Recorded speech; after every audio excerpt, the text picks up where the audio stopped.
اعوذ باللہ من الشیطان الرجیم، بسم اللہ الرحمن الرحیم۔ امتی چینل کے ناظرین کرام، السلام علیکم۔ میں ہوں محمد اشتیاق اور آپ دیکھ رہے ہیں امتی چینل۔ ناظرین کرام، آج ہم سچی توبہ کے بارے میں ایک واقعہ احادیث کی روشنی میں آپ کے ساتھ سماعت موضوع کریں گے، مگر حسب توفیق اس سے پہلے اگر آپ نے ہمارا چینل سبسکرائب نہیں کیا تو ہمارا چینل سبسکرائب کریں اور ہماری حوصلہ افزائی کریں۔ ناظرین کرام، حضرت عمر بن خطاب رضی اللہ تعالی عنہما فرماتے ہیں کہ میں نے رسول اکرم صلی اللہ علیہ وآلہ وسلم کو ارشاد فرماتے ہوئے سنا کہ سابقہ امت میں 3 آدمی تھے۔ وہ ایک دفعہ کہیں چلے جا رہے تھے کہ دوران سفر ان کو ایک غار میں ایک رات گزارنا پڑی۔ چنانچہ وہ تینوں ایک غار کے اندر داخل ہو گئے۔ تھوڑی ہی دیر کے بعد پہاڑ سے ایک بڑا پتھر سرکا اور اس نے آ کر غار کا منہ بند کر دیا۔ سب کہنے لگے کہ اس پتھر سے نجات اور خلاصی کی یہی صورت ہے کہ ہر آدمی اپنے نیک اعمال کا اللہ تعالیٰ کے سامنے وسیلہ پیش کر کے دعا کرے۔ چنانچہ ان میں سے ایک آدمی نے یوں دعا شروع کی کہ اے اللہ، میرے بوڑھے ماں باپ تھے، میں ان سے پہلے اپنے بچوں کو دودھ نہیں پلاتا تھا۔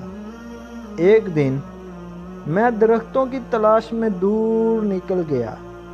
جب شام کو واپس آیا تو وہ دونوں سو چکے تھے۔ میں نے ان کے لیے رات کا دودھ دویا۔ جب ان کی خدمت میں لے کر حاضر ہوا تو وہ سوئے ہوئے تھے۔ میں نے ان کو جگانا پسند نہیں کیا اور مجھے یہ بات بھی اچھی نہ لگی کہ ان سے پہلے اپنے بچوں کو دودھ پلاؤں۔ چنانچہ میں اسی حالت میں کہ دودھ کا پیالہ میرے ہاتھ میں تھا اور ان کے بیدار ہونے کا انتظار کرتا رہا، یہاں تک کہ ساری رات گزر گئی اور صبح صادق ہو گئی اور میرے بچے میرے قدموں میں بلبلاتے رہے۔ پھر وہ بیدار ہوئے تو انہوں نے دودھ نوش کیا۔ اے اللہ، اگر میں نے یہ کام تیری رضا جوئی کے لیے کیا تھا تو اس پتھر کی وجہ سے جس پریشانی میں ہم مبتلا ہیں اس کو دور کر دے۔ چنانچہ وہ پتھر تھوڑا سا ہٹ گیا کہ ابھی اس سے نکلنا مشکل تھا۔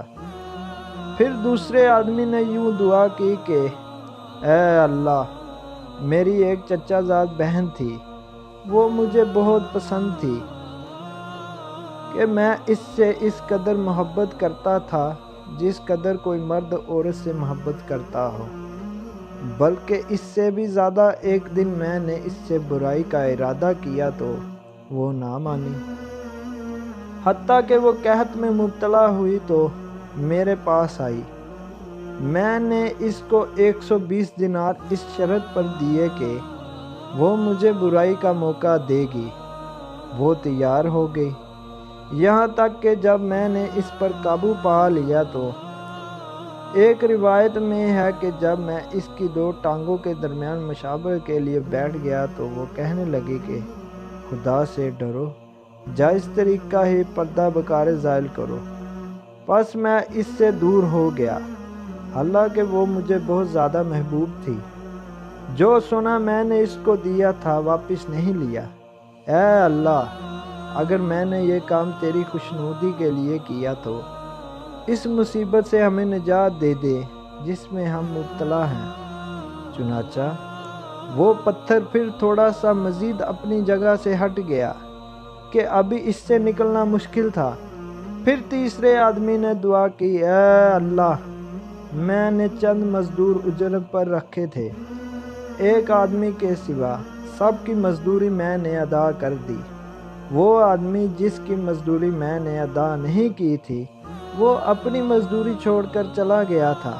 میں نے اس کی اجرت کو بڑھایا یہاں تک کہ اس سے بارے کثیرہ ہو گئے۔ پھر ایک عرصہ کے بعد وہ واپس آیا۔ اس نے کہا کہ اے اللہ کے بندے، میری اجرت مجھے دے دو۔ میں نے کہا یہ اونٹ، گائیں، بکریاں اور غلام وغیرہ جو تجھے نظر آ رہے ہیں یہ سب تیری ہی اجرت ہے۔ اس نے کہا کہ اے اللہ کے بندے، میرے ساتھ مزاح نہ کر۔ میں نے کہا کہ میں تیرے ساتھ مزاح نہیں کر رہا ہوں۔ چنانچہ اس نے وہ سارا مال لیا اور سارے جانور ہانک کر لے گیا، کوئی چیز نہیں چھوڑی۔ اے اللہ، اگر میں نے یہ کام تیری رضا کرنے کے لیے کیا تھا تو ہمیں اس مصیبت سے چھٹکارا عطا فرما دے جس میں ہم سبھی مبتلا ہیں۔ چنانچہ وہ پتھر دور ہو گیا اور وہ تینوں اس غار سے نکل کر آگے کو روانہ ہو گئے۔ ناظرین کرام، معلوم ہوا کہ مصائب مشکلات کے پیش آنے پر اللہ تعالیٰ سے دعا کرنی چاہیے۔ یہ تکمیل حکم بھی ہے، جیسا کہ ارشاد ہے، یعنی تمہارے پروردگار نے فرمایا کہ تم مجھ سے دعا کیا کرو، میں تمہاری دعا قبول کرتا ہوں۔ نیک اعمال کو وسیلہ میں پیش کرنا جائز ہے۔ قرب اولاد سے نجات حاصل کرنے میں بندہ کا تقویٰ کو بڑا دخل ہوتا ہے، جیسا کہ فرمایا، یعنی جو شخص تقویٰ اختیار کرتا ہے، اللہ تعالیٰ سے ڈرتا ہے، اللہ تعالیٰ مصائب سے نکلنے کی کوئی نہ کوئی راہ نکال دیتے ہیں۔ اس حدیث سے والدین کے ساتھ حسن سلوک، ان کی خدمت گزاری کی فضیلت معلوم ہوتی ہے۔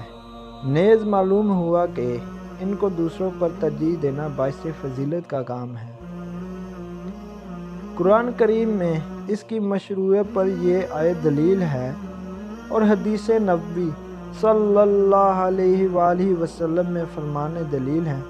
3 اشخاص ایسے ہیں جن کا میں خود قیامت کے روز فریق بنوں گا۔ آپ صلی اللہ علیہ وآلہ وسلم نے ان 3 افراد کا ذکر کرتے ہوئے فرمایا کہ وہ آدمی جس نے کسی کو اجیر کے طور پر رکھا، اس سے پورا کام لیا لیکن اس کی اجرت اس کو نہیں دی، اس سے حسن معاملہ کی فضیلت معلوم ہوئی۔ اس سے معلوم ہوا کہ معاملات میں امانت کی ادائیگی اور فیض و سخاوت سے کام لینا بہت اچھا عمل ہے۔ اس سے معلوم ہوا کہ اولیاء کرام کی کرامت برحق ہے۔